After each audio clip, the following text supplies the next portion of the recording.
Ici Éric Latour et bienvenue à ériclatour.com. Aujourd'hui, on vous présente deux candidats qui représentent le Parti libéral du Québec. Dans quelques instants, celui qui est dans Saint-Jean, Benjamin Roy, mais en premier, celui qui représente le parti dans Iberville, bien connu du milieu d'affaires à Saint-Jean. Il s'agit de Steve Trenck.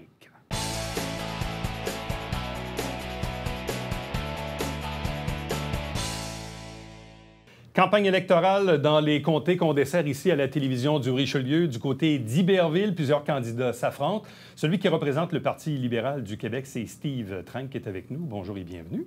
Salut Éric, merci de l'invitation. On va se tutoyer parce qu'on se connaît. Oui. Ça va être plus facile. Première question, quelle mouche t'a piqué? Quelle mouche m'a piqué? Oui. Eh mon Dieu, cette mouche-là m'a piqué il y a très longtemps, je pense. Mais avant que le virus rentre justement et prenne racine, ça s'est fait cette année, mais j'ai toujours été interpellé par la politique. Aussi loin que je me promène, je me rappelle, j'écoutais le téléjournal avec mon père quand j'avais 7-8 ans. Et la politique québécoise, ça m'interpellait. On écoutait Le Point avec Pierre Nadeau et sa voix de Stentor. Puis le service public, mais aussi le bien de la collectivité, j'ai toujours su ça en moi. Puis oui, j'ai été entrepreneur, mais j'avais ça en tête. En quoi les astres sont maintenant alignés pour toi? Parce que tu as été longtemps à la tête d'une entreprise qui devait gruger beaucoup de ton temps. Donc, peut-être qu'à ce moment-là, ce n'était pas propice à faire de la politique. Là, maintenant, tu fais de la consultation, tu fais du coaching. Bon, ton temps est occupé autrement. Est-ce que pour toi, là, le temps, comme on dit, le timing est meilleur? Bien, le timing est pas juste meilleur. Je pense que le timing est très bon. Puis on parle du travail, mais on parle aussi de la vie personnelle. J'ai des enfants qui étaient en bas âge, là, sont rendus ados. Des fois, quand je leur dis en fin de semaine, on va faire quelque chose, puis ils me regardent en disant on s'occupe. Fait que tu comprends que dans la vie, que ce soit au niveau du travail ou au niveau de la vie familiale, bien, les choses ont un petit peu changé. Puis ça me permet de me consacrer vraiment à 100 à cette aventure-là. Bon, quand ta candidature a été annoncée en cours d'été, moi, j'ai eu 2-3 réactions que j'ai entendues dans mon entourage. Le premier, je pense que personne n'était surpris de voir que tu voulais faire de la politique et participer au débat public. Oui. Par contre, plusieurs ont été surpris de dire, OK, mais Steve, il va se présenter avec le Parti libéral. Pourquoi? C'est drôle, hein, parce que je suis un homme vraiment de conviction. Puis, je vais dire, l'année passée, il y a eu de légers pourparlers avec la CAQ. Oui. Puis, fondamentalement, moi, je voyais ça comme une passe à palette, mais en même temps, je disais, je vais parler les dents serrées souvent. Parce que le message de la CAQ, je ne dis pas que c'est un mauvais gouvernement, mais il y a certains éléments par rapport à l'immigration, par rapport à l'ouverture sur le Canada anglais, que sincèrement, ce n'est pas dans mes valeurs. Puis je me disais, si je me ramassais au sein de la CAQ, ça serait pour ramener cette image-là, mais ce n'est pas dans les valeurs du parti. Puis, bon, le projet est tombé un peu, pas nécessairement à l'eau, puis je n'étais pas déçu de ça, fondamentalement, parce que je veux être aligné avec mes valeurs. Bon, parce que moi, ce que j'entendais en cours d'été, c'était Steve Trenck voulait être candidat, il voulait être candidat avec la CAQ. La CAQ, finalement, a choisi d'y aller avec Audrey Bogmans comme candidature, mais Steve voulait absolument faire de la politique. Le Parti libéral n'était pas tant loin de ses convictions, donc il a décidé d'y aller de ce côté-là. Est-ce que ça, c'est vrai? Je pense que c'est l'interprétation, mais c'est pas ça. OK? Réellement, la chose, c'est que oui, on s'est parlé, puis c'est sûr que c'est intéressant de voir. Puis, tu sais, quand on veut servir le public, on regarde les moyens qu'on peut le faire. La CAQ est un chemin, le Parti libéral, on pourrait parler de tous les partis, mais fondamentalement, c'est les valeurs. OK? Puis moi, je suis un gars, là, tu sais, les moments où je me suis rendu triste dans la vie, là, c'est quand j'ai dû interpréter un rôle puis pas y aller avec mes valeurs. Sincèrement, ça m'a amené dans des situations où je n'étais pas bien. Puis ce qui s'est passé, puis je l'ai amené ici, c'est que, tu sais, quand on m'a approché un peu plus tôt cette année, le Parti libéral, j'étais dans un mode, moi, non, j'ai pas nécessairement le goût. Puis ils m'ont dit, Steve, prends le temps de revenir à la source du parti. C'est plus le parti d'antan, on revient à nos racines. Puis je l'ai amené parce que j'ai lu le programme libéral. Puis quand j'ai lu les 112 pages de ça, bien, tabarnouche, je me suis dit, chacune des pages qui est là, je peux l'incarner. Je peux défendre ces éléments-là sans me sentir travailler de l'intérieur. C'est là que j'ai dit, il faut que je fasse le saut parce que je pense qu'ici, dans la région, il y a différentes visions. Je vais vous dire, là, je suis fédéraliste. Okay? Je vais commencer avec ça. Je pense qu'on a une opportunité d'être au Canada. Avant de commencer à se lancer des roches, là, si on regardait, c'est quoi les opportunités qu'on a d'être ici avec d'autres provinces canadiennes? Puis on dirait qu'on enlève ça du discours démocratique. J'ai été entrepreneur. Les bouts où j'ai fait des partenariats avec d'autres entreprises que je voyais comme des ennemis avant, c'est là que j'ai amené mon entreprise à prospérer. Et je pense que comme société et nation, on devrait ramener ça aussi dans la discussion. Est-ce que tu considères le Parti libéral du Québec comme un parti qui actuellement est dans une transition ou dans une reconstruction? Je m'explique. Oui. On va dire que les sondages, ça vaut ce que ça vaut, mais bref, on voit que les sondages ne sont pas super favorables au Parti libéral en ce moment, principalement dans la clientèle francophone. Donc, bon exemple, le comté d'Iberville. Est-ce que tu vois ça comme un parti actuellement qui est comme en transition? Bien, je vais être honnête, oui, parce que le parti, dans la vision qu'il y a eu, puis je ne veux pas aller sur les anciens chefs du parti, mais ils ont fait mal aux valeurs du parti, qui fondamentalement, je suis revenu à la source. J'ai même fait un petit pèlerinage à la maison d'Honoré Mercier avec l'historien qui est là, qui m'explique d'où ça vient le Parti libéral. Puis c'est les libertés individuelles, pas au sens du Parti conservateur, mais des libertés d'expression, mais aussi de travailler ensemble, puis des valeurs d'ouverture sur l'autre. Fait que quand je suis revenu là-dedans, je me disais, est-ce qu'on peut les incarner au Parti libéral? Puis là, évidemment, j'ai été à différentes activités et avec Dominique Anglade, qui est la chef, et je ne vous mens pas, elle incarne ça. OK? Dans tout son discours, pourquoi elle fait ça? C'est pour le bien commun. Fait qu'on revient à quelque chose qui, peut-être, pour le citoyen, dit, ouais, mais qu'est-ce que ça change? Puis moi, je suis pas... Si je suis un politicien, puis si on accepte que je sois député, la première chose, ça va être de défendre des valeurs. Les moyens, ensuite, c'est pas secondaire. Mais c'est sûr que prendre la promesse de la CAQ puis la promesse du Parti libéral, puis on commence à comparer ça dans un fichier Excel, c'est pas comme ça qu'on construit une nation. OK? Fait qu'il faut revenir vraiment à une vision. Puis moi, je pense que la vision d'inclusion, la vision que tout le monde ait une chance égale, ça doit revenir au sein du discours démocratique. Et actuellement, on est en train de diviser. Puis ça m'achale profondément. Parce que pour mes enfants qui regardent l'avenir, je vous dis, ils font de l'anxiété. Il y a des conflits mondiaux avec de l'ultranationalisme. Bien, si on ne ramène pas un discours inclusif, je ne dis pas qu'on s'en va par là, mais il faut avoir cette vision-là de travailler ensemble, que ce soit avec le Canada anglais ou que ce soit avec les autres nations de la planète. Bon, faisons peut-être un petit moment bio pour un rappel pour les gens qui nous regardent en ce moment. Bon, visage quand même connu dans la région, dans le monde des affaires, président d'Emixo, mais une entreprise qui a déjà porté d'autres noms aussi dans le passé, personnalité d'affaires de l'année aussi à la Chambre de commerce, au Gala de l'Excellence il y a quelques années. Donc, si on a à résumer qui est Steve Trenck, qu'est-ce qu'on dit? Wow!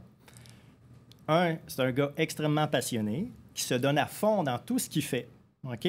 Même j'ai eu une entrevue avec le Canada français hier, puis tu sais, je disais, tant qu'à jouer, là, on va jouer all-in. Mais pas en trichant, en respectant des valeurs, en étant fier de mes principes. Puis quand j'ai été entrepreneur, je le dis souvent, j'ai pas fait ça pour l'argent. J'ai fait ça pour le bien commun. On était une gang de chums au début. On s'est ramassés, on a eu du fun.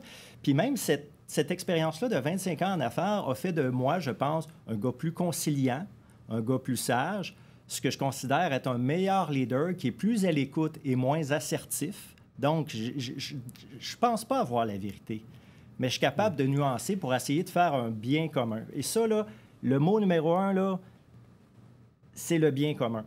Il faut qu'on travaille ensemble. Que ce soit quelqu'un qui travaille ici dans le Vieux-Saint-Jean ou quelqu'un qui travaille dans une tour à bureau, on a tous le droit aux mêmes chances. Expertise en communication, marketing, leadership, enseignement aussi? Oui, j'ai été prof à l'Université de Sherbrooke pendant des années en communication, marketing, mais je veux dire, ce qui m'interpelle le plus, parce que ma formation de base, je suis designer industriel, donc en conception de produits, j'ai étudié en management par la suite, mais tout ce qui touche la psychologie et le développement organisationnel. Quand je parle de psychologie, là, c'est de la psychologie un peu industrielle, de comprendre comment faire fonctionner des organisations ensemble. Puis ce que je fais actuellement, c'est que, bon, je suis conseiller en management et coach de gestion, c'est que je prends des équipes de direction, puis des fois, c'est tendu, c'est pas évident, puis je m'assure que 1 + 1, ça donne 3. Fait que chaque individu mis ensemble, ça crée de la synergie. Puis pour moi, la société, c'est comme une grosse entreprise. Je souhaiterais que les élus locaux, que les citoyens, que tous les organismes socio-communautaires commencent à travailler ensemble. Et en étant député de la région, c'est ce talent-là que je souhaiterais mettre au service de la collectivité. Quels sont les principaux engagements du Parti libéral du Québec dans Iberville? Ouais. C'est quoi les principaux enjeux locaux auxquels tu souhaites t'attaquer?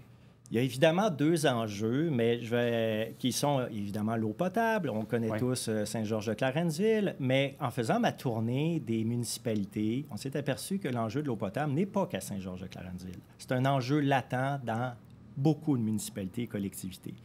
La nappe phréatique s'assèche à cause des réchauffements climatiques. des fois elle est contaminée. Avec la construction, à un moment donné, c'est les usines de traitement des eaux usées qui arrivent un peu, pas en fin de vie utile, mais qui sont en surcapacité. Et à un moment donné, j'ai regardé tout ça, puis je dis, mon Dieu, pourquoi traiter tout ça de manière individuelle? Et peut-être que le secteur sud de la circonscription est rendu à avoir des infrastructures dignes de ce nom. L'autre chose, quand on parle de logement abordable, c'est que, je reviens à Saint-Georges-de-Clarenceville, parce que pour moi, c'est un cas patent. Il y a le cœur villageois qui est en train de se dévitaliser. C'est des bâtiments qui existent, mais ils se dévitalisent à cause de l'eau. On approvisionne en eau.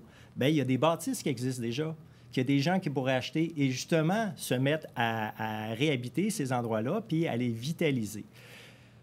Ça, c'est sûr que c'est un enjeu. Et pour y arriver, le Parti libéral a la Charte des régions. La Charte des régions, c'est probablement l'élément sur lequel j'ai le plus accroché parce que la Charte des régions donne le pouvoir aux élus municipaux. Moi, là, j'en ai marre, puis je l'ai vécu comme entrepreneur, que le gouvernement arrive avec un programme pan-québécois. Puis ils disent, parfait, cette année, on refait les trottoirs. C'est un exemple. Fait que si tes trottoirs ne sont pas à refaire, mais tu ne veux pas manquer ta chance d'avoir une coupe de sous, peut-être que tu vas mettre le marteau-piqueur d'un trottoir pour en refaire en neuf. Alors que chacune des collectivités du Québec a ses enjeux particuliers. Et actuellement, un enjeu qu'on a, et je l'ai vu dans les 16 villes et municipalités, dans les prochaines années, ça va être justement l'aqueduc, l'eau potable. Et je termine avec ça. La Charte des régions va permettre aux gens de dire, « Hey, nous autres, c'est ça notre projet. On peut avoir les sous et les ressources, d'où un ministre régional et un secrétariat de la région pour faire des projets pour chaque région. » Et parlant d'infrastructure, il y a inévitablement le projet le long du chemin des Patriotes à Saint-Athanas. Encore faut-il que la Ville fasse son bout de chemin, mais ultimement, ça va prendre des subventions gouvernementales pour arriver à alimenter correctement les gens qui habitent le long du chemin des Patriotes. Bien, ça, c'est sûr. Mais je reviens là-dessus, c'est que ces enjeux-là, on parle d'un programme du gouvernement, mais il faut arrêter de gérer par programme. Il faut gérer par besoin. Ouais. Et le besoin, je reviens à la Charte des régions, ce que c'est de dire, ici, dans le Haut-Richelieu ou dans la circonscription d'Iberville, excusez, c'est difficile sur tel enjeu, est-ce qu'on peut avoir les moyens et de donner le pouvoir et l'imputabilité des ressources aux élus locaux. Comté d'Iberville, c'est beaucoup agricole. Oui. L'adversaire est aussi issu de l'agriculture. Qu'est-ce que permet ou promet le Parti libéral en matière d'agriculture? On a un allié extraordinaire qui est Jean-Claude Poisson, qui est candidat dans Huntingdon. J'ai eu la chance de m'entretenir de longues heures avec Jean-Claude, qui m'a briefé sur différents aspects. Pour moi, les agriculteurs, ce ne sont pas, hier j'avais une discussion, des cultivateurs, c'est des entrepreneurs du monde agricole. Fait que toute cette expérience-là que j'ai d'entrepreneur est au service des agriculteurs. L'autre chose, c'est qu'on est très au fait des enjeux de relève agricole en particulier. Et je ne veux pas vous énumérer toute la liste de promesses, mais un élément qui est très bien reçu, c'est de permettre le morcellement du territoire agricole pour assurer une relève. Morcellement qui ne va pas signifier qu'on va utiliser ce terrain-là pour construire des HLM, mais plutôt pour permettre à la relève d'accéder peut-être à un lopin de terre qui va pouvoir exploiter à la hauteur de ses moyens. Steve Trink, merci beaucoup. Merci beaucoup. Bonne chance. C'est très gentil, Rick. Plaisir. Reste avec nous. On vous revient après ceci.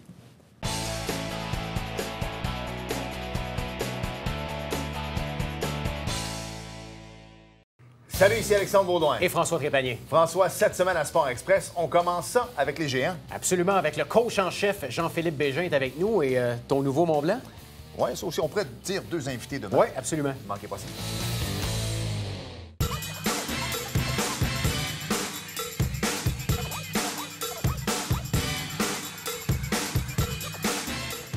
Dimanche, 9h30, Télé Bingo, on vous attend.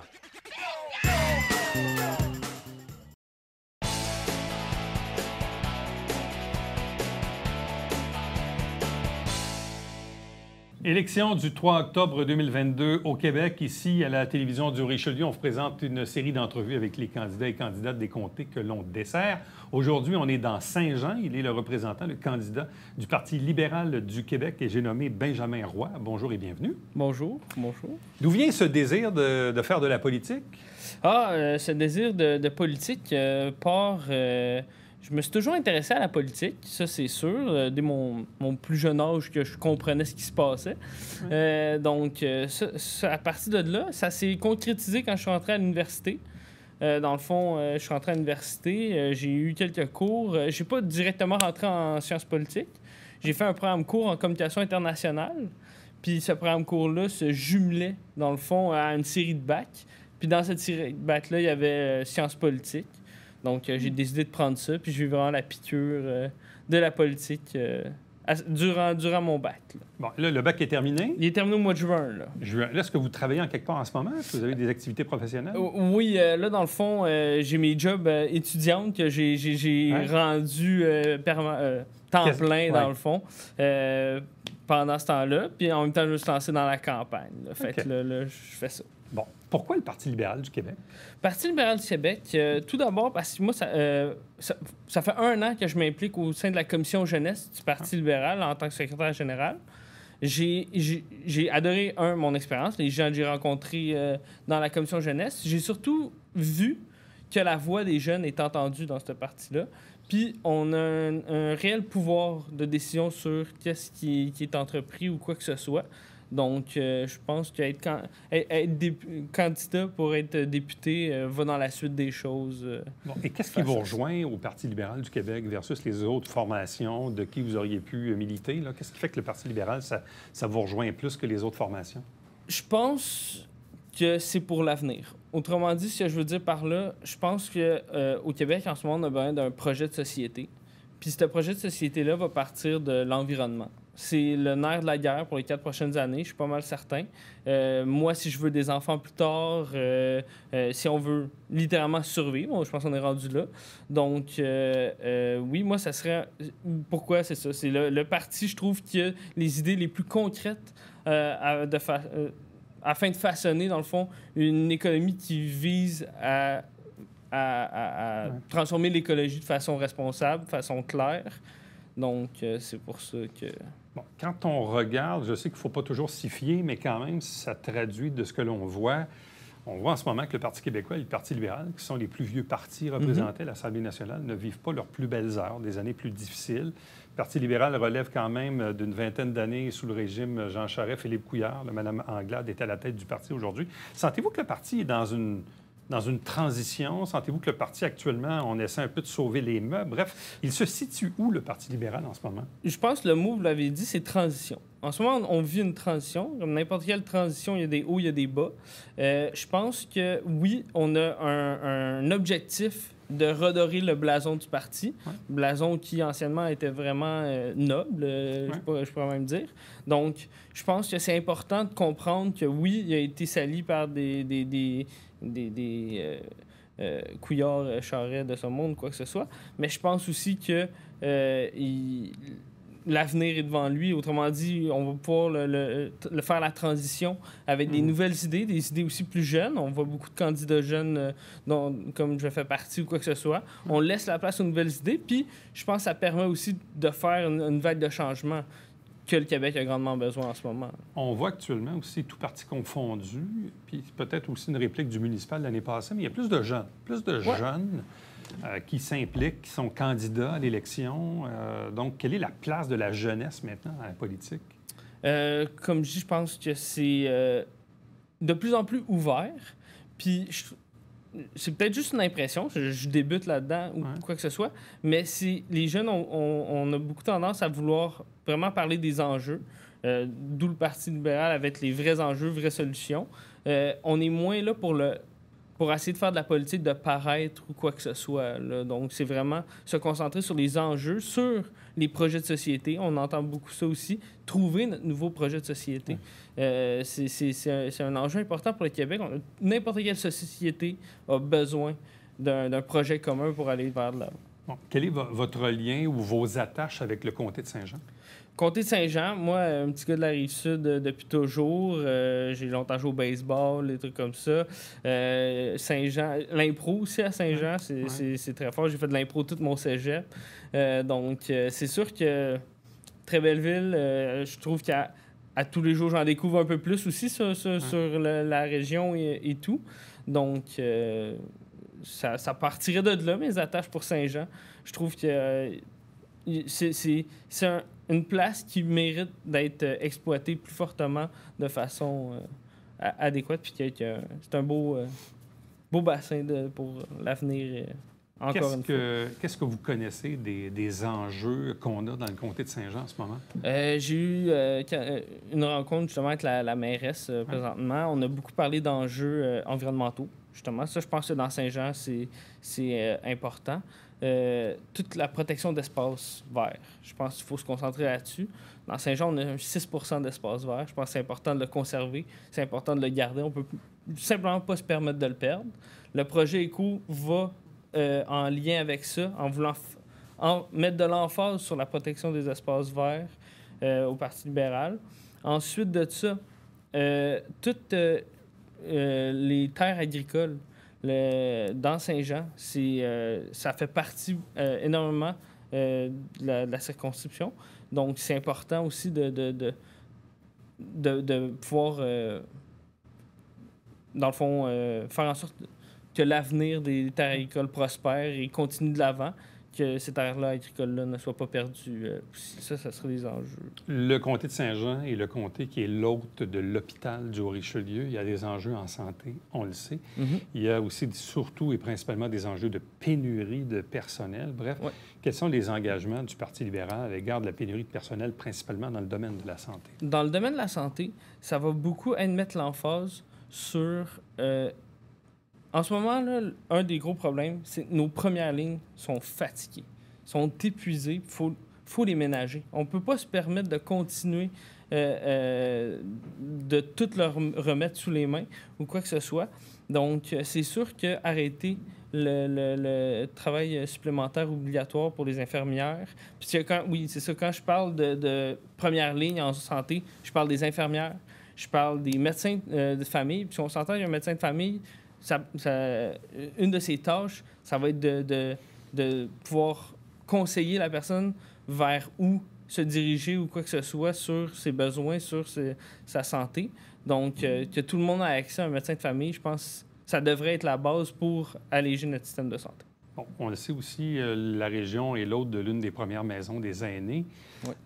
Souvent, ce que l'on se demande, c'est est-ce qu'on sera capable d'avoir suffisamment d'employés pour l'opérer, cette maison des aînés-là? Bref, quelles sont les stratégies? Je comprends qu'on a recruté des préposés aux bénéficiaires, entre autres, là, durant le pic de la pandémie, mais comment on peut recruter davantage de gens pour travailler dans le réseau de la santé? Pour le recrutement, principalement ou quoi que ce soit, c'est sûr que vite comme ça, j'ai pas de solution concrète ou quoi que ce soit. Par contre, pour les aînés, alléger les résidences, alléger les maisons pour aînés, des trucs comme ça, un des bons moyens, c'est déchirant envoyer un aîné dans une résidence ou quoi que ce soit pour la famille, pour la personne âgée qui perd un peu sa maison souvent familiale, les trucs comme ça. Moi, je l'ai vécu avec ma grand-mère ou quoi que ce soit. Donc, l'allocation de 2 000 $ par année aux aînés de 70 ans et plus, c'est une solution concrète, viable, qui va permettre aux aînés de pouvoir continuer peut-être 4 ans, 5 ans de plus, de pouvoir continuer à être chez eux, à être bien chez eux, puis d'alléger d'une certaine façon le manque de main-d'œuvre, vu qu'il va y avoir moins de personnes à s'occuper. Donc, tout est dans tout. L'autre enjeu qui revient souvent, surtout dans la partie de la vieille ville de Saint-Jean-sur-Richelieu, c'est les logements abordables. Ouais. S'acheter une maison aujourd'hui n'est pas à la portée de tous. Puis même avoir un loyer abordable, c'est rendu compliqué. Puis il n'y a pas beaucoup de loyers de disponibles, pas beaucoup de logements de disponibles. Bref, qu'est-ce que le Parti libéral du Québec prône en matière de logements abordables? Écoute, je le vois vraiment. Je suis un peu à l'âge de vouloir peut-être essayer d'investir, acheter ma première maison. Ce qu'on a besoin, c'est d'un soutien de départ. Autrement dit, un pourcentage qui peut aider à mettre un peu l'argent qui manque pour les prix exorbitants, honnêtement, qu'on voit aujourd'hui. Donc, ça serait vraiment de donner, dans le fond, d'enlever la taxe de bienvenue aux premiers acheteurs.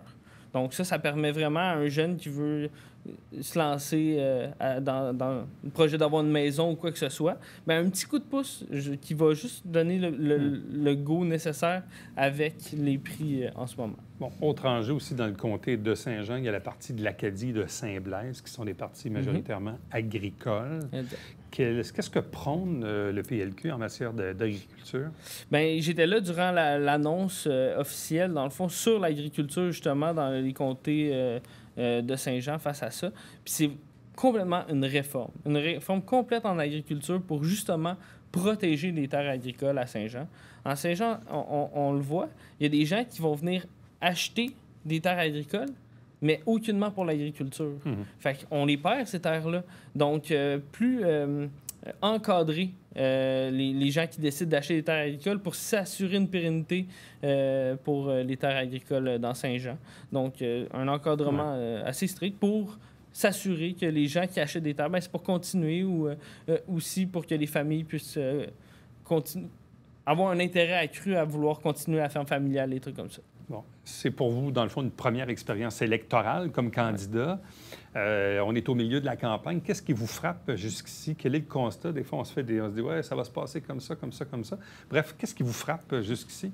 Ce qui me frappe, c'est sûr que je pense c'est la réceptivité des gens. Dans Saint-Jean, je me trouve quand même assez chanceux. Oui, le libéral, c'est difficile. Souvent, quand dans mon porte-à-porte, quoi que ce soit, je dis le Parti libéral, je sens le monde se braquer un peu, quoi que ce soit. Par contre, tout le monde est assez respectueux, il y a une écoute. Ils sont prêts à m'encourager tout de même, quoi que ce soit. Donc ça, c'est sûr que ça m'encourage. Puis ça me donne espoir aussi. Fait que ça, c'est sûr.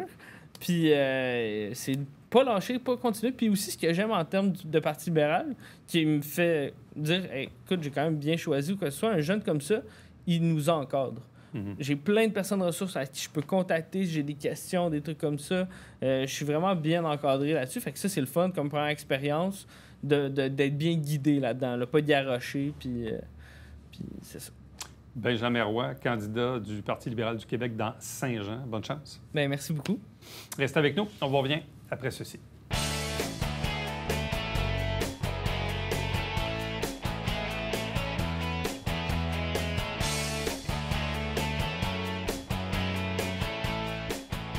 Nouvelle exposition temporaire au musée du Haut-Richelieu, Léopold de Foulem et les objets trouvés. On est dans l'univers de la céramique, donc si vous avez de l'intérêt, contactez directement le musée du Haut-Richelieu pour voir bien sûr les heures d'ouverture et vous présenter à cette nouvelle exposition temporaire. À demain.